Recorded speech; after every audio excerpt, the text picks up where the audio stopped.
Friends, இன்றைக்கி உருளைக்கிழங்கு வச்சு எப்படி சிப்ஸ் பண்ணுறதுன்னு பார்க்கலாம். ஏர் ஃப்ரையர் யூஸ் பண்ணி ஃபஸ்ட் இனிமேல் நல்லா மெலிசு தோல் உள்ள உருளைக்கிழங்கை எடுத்துக்கலாம்.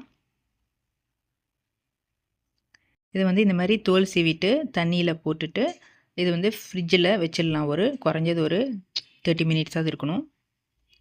அப்புறம் இப்போ நம்ம அதை ஃப்ரிட்ஜிலேருந்து எடுத்தாச்சு. இதை வடிகட்டிட்டு ஒரு டவலில் போட்டு அதை நல்லா ட்ரை பண்ண விட்டுடலாம்.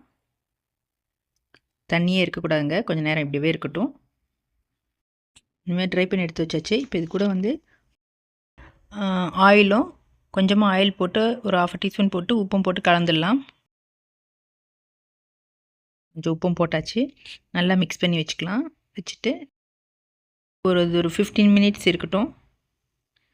அப்புறம் நம்ம ஏர் ஃப்ரையரில் ஒரு பீஸ்க்கும் கொஞ்சம் கேப் விட்டுட்டு இந்தமாரி வச்சுடுங்க.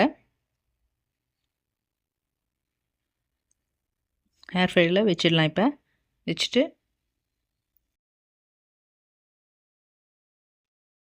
ஃபஸ்ட் இப்போ நம்ம ஒரு 155ல் செட் பண்ணிவிட்டு ஒரு 8 மினிட்ஸ்க்கு நம்ம கொடுத்துடலாம்.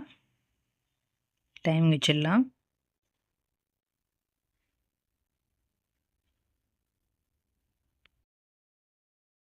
நல்லா ஒரு 4 மினிட்ஸ் வரும்போது நல்லா ஷேக் பண்ணிவிட்டு மறுபடியும் வச்சுடுங்க.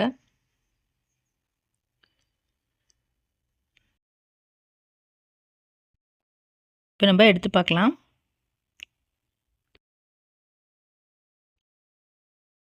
பாருங்க, ஓரளவு கிறிஸ்ப் ஆகிடுச்சு. இப்போ நெக்ஸ்ட்டு உள்ளே வச்சுட்டு நெக்ஸ்ட் டைம் ஒரு 165ல் செட் பண்ணிவிட்டு ஒரு 4 மினிட்ஸ்க்கு கொடுத்துடலாங்க. பாருங்கள் எவ்வளோ நல்லா கிறிஸ்பியாக வந்துடுச்சு. இப்போ நெக்ஸ்ட்டு பேட்ச் யூஸ் பண்ணும்போது நீங்கள் ஞாபகம் வச்சுக்கணும், நம்ம ஏற்கனவே நல்லா ஹீட்டாக இருக்கும். ஸோ நம்ம டெம்பரேச்சர் அதே தான் மெயின்டைன் பண்ண போகிறோம். 155லே வச்சுக்கோங்க. வச்சுட்டு டைமிங்கை 6 மினிட்ஸ்க்கு குறைச்சிக்கோங்க.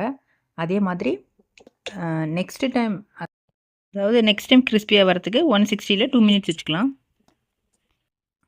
அவ்வளோதான். ஸோ நல்லா வந்துடும். பாருங்கள் எவ்வளோ நல்லா கிறிஸ்பியாக வந்திருக்கு. நல்லாயிருக்கும். ட்ரை பண்ணி பாருங்கள். ஒரு 3 டேஸ் வரைக்கும் கூட இது நல்லாயிருக்கும். ட்ரை பண்ணிவிட்டு எப்படி இருந்தது ரெசிபின்னு கமெண்ட் செக்ஷனில் கமெண்ட் பண்ணுங்கள். அப்புறம் சப்ஸ்கிரைப் பண்ணுங்கள். தேங்க்யூ.